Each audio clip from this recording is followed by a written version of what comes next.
How to start an appliance repair business and make $240,000 a year. There's a massive need for this business because money is tight right now. The economy's slowing down and people cannot afford to buy a new appliance when their one breaks down. It's often a lot cheaper to just hire somebody to repair that appliance or replace a part in it than going out and buying another $1,000 appliance. So people want to save money. They don't want to continue to buy appliances every 3 to 4 years when one breaks down. So doing appliance repair, you can make a ton of money in this business. And I'm going to show you how much you can make and what the profit is here right now. So how much does it cost to start this business? Before I get into that, my name is Nate Jones. I run this channel. I make videos on entrepreneurship, how to start businesses, reviewing businesses for sale, should you buy them or not. So if you like that type of stuff and you want to get to the next level as a business owner or entrepreneur, hit like and subscribe. Okay, so how much does it cost to start this business? Well, you're going to need a van. You're going to need a work truck. So that's going to be about $20,000 if you get a nice used van or work truck. Tools for the job, you're going to spend about $2,000 for that. Your insurance with the auto and the general liability is going to be about $1,000 for the year. So that puts your total startup cost at about $23,000.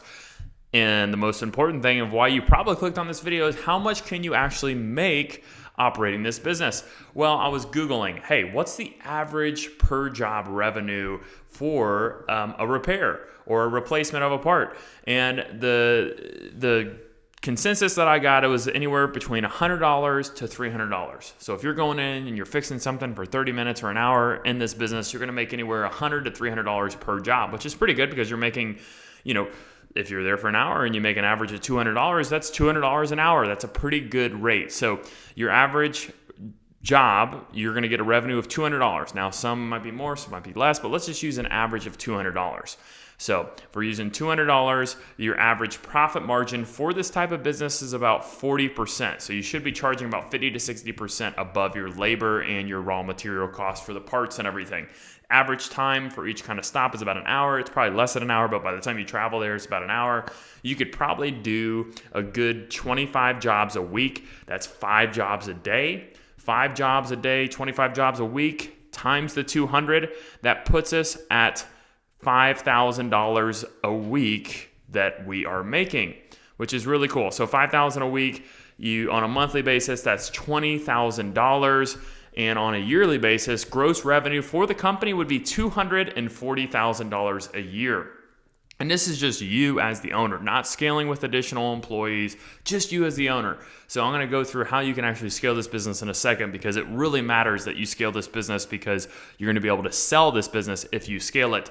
The cash flow for this business with a profit margin of 40% puts us at an $8,000 profit per month, $96,000 a year profit. Subtracting our startup cost puts us at about $70,000 profit that first year. Pretty good when most businesses are not profitable. You should be profitable in contracting, and this is a contracting type business. Positives is that contracting businesses usually are pretty profitable because you would not go out there unless you're making a profit. You should know your profit margin. You should know what you need to charge. So it is very profitable, okay? The second thing is trades are always needed.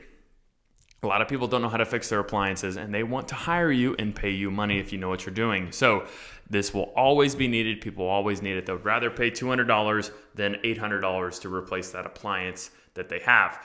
Okay, so next thing we need to do is if we're serious about this business, we need to think of which all the ways in this business can fail, that it can go bankrupt, that it can go down, because what we need to do is we need to think about those things so we create strategies around those things to make sure that they don't happen. The first thing and the most important thing in any business is sales. You need money coming in. If money ain't coming in, you don't have a business. A lot of people neglect the sales. They think of all the other fun and sexy stuff in a business, but they don't think about the sales. Have a sales and marketing strategy, and what you need to be doing is you need to be reaching out to local home improvement and appliance stores and saying, hey, I would love to be an approved contractor on your warranty list or whatever. Hey, I'm really good at repairing appliances, so if you're selling used ones, I would love to help you out. Or if you know anybody who's calling in and they need something fixed, I would appreciate a referral. The same thing for home builders, home remodeling companies. You could connect with them. You can connect with investors on different real estate investment Facebook pages in your local area. Connect with those flippers because those people are going into houses that they're selling and they're flipping, and there's probably an appliance that they could potentially fix for $200 instead of buying brand new $1,000 appliances. in every single one of their rental properties. So having an appliance repair person is super important for somebody who has multiple rental properties, okay? Create a Facebook page, create a website, make sure that website shows up on Google. Look up SEO, search engine optimization. If you can optimize that web page to where when people search appliance repairman near me, your business pops up. So that's what SEO is. The next thing is, if you really want to build business, do it the old way. Create marketing signs, put them out there, go door to door, hand out business cards, be out in the community. So people, when they are appliance does not work, they know to call you and you can get that business. Okay. What we also need to do is make sure that we know what we're doing. We need to have great quality work, because sales gets you started in business and quality keeps you there. So having a great quality, learn how to repair those appliances. If you don't know how to, take a class or take an online class and start working on them with somebody else. See if you can call somebody in another city, go mentor them for a week, see if there's a class in which you can go attend for a week. Look up how to learn how to repair appliances, or go work for another company, leave and start your own.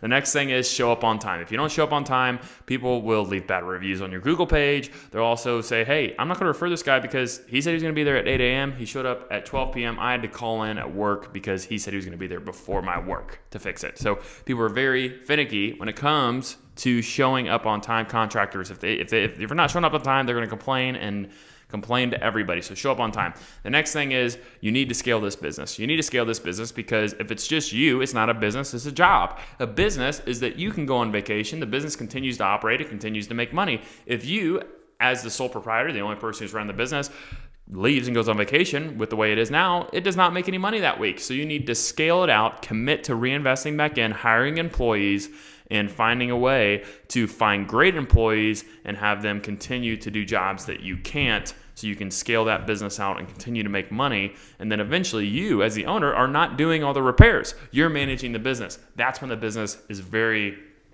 profitable to somebody else, as if they want to buy it. I want to buy a business. I don't want to buy a job. So if you have a repair business that has 20 employees and you as the owner can be separated from that business, that means I can come in and buy you out. I can come in and continue to run it with great oversight. Then guess what? I would be interested in buying that business, and so would a ton of other people would be. So the purchase price goes way up. It's a purchase price of the multiple of the net income, the profit. So if you get a profit up to $1 million, probably would go for about 3 to 5 times of that. So you could sell for 3 to 5 million. So that's why you build a business and don't build a job. Outside of that, if you really want to start this business, the next thing you need to do is you need to buy insurance. You need to get a CPA, and you need to get an attorney to set up your LLC, get your insurance in place, and create a customer agreement. So when people agree to you fixing their machine, they're signing an agreement saying that they will pay you. So you hold people accountable, and that if something goes south, it is outlined in the agreement, the customer agreement. So my name is Nate Jones. If you enjoyed today's video and you like videos like it, hit like and subscribe, because every day I post great content. I post it at 1:15 p.m., a business type video. So look out for that. Hit like and subscribe. Thank you so much.